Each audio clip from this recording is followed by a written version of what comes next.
Hey, welcome back, 609 Enduro. Today we got a little high-tech stuff happening. We're doing some testing. So, spark plugs, right? Everyone's like, just change it. Well, why? Why do you just throw parts at something? I don't really like doing that. I want to know if it's actually bad. So, doing some testing here with the ohm meter.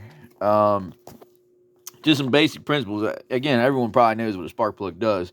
You get a charge, it comes in here from the ignition coil, or whatever, and then there's a gap down here between the electrode and the ground portion, and the spark jumps in between that gap. But also in here, what you may not know is that there's a resistor that's built in that I assume breaks down over time. And there's other reasons why spark plugs go bad. The insulator, the porcelain, which is this white part, actually runs down through it. That could crack, and you can get a spark track that wants to go to ground, because this actual metal portion here is grounded, and that's how you get the spark to jump. It wants to go to ground. Electricity always wants to go back to earth, go back to ground.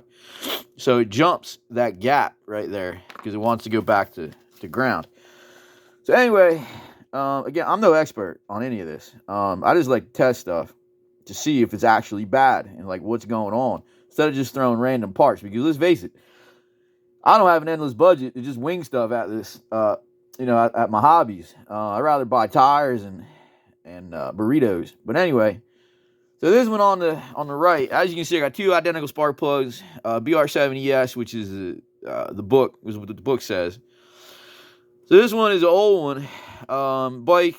I don't know, it's 21, and this is the second plug that's been in it, and it's got like 180-ish hours.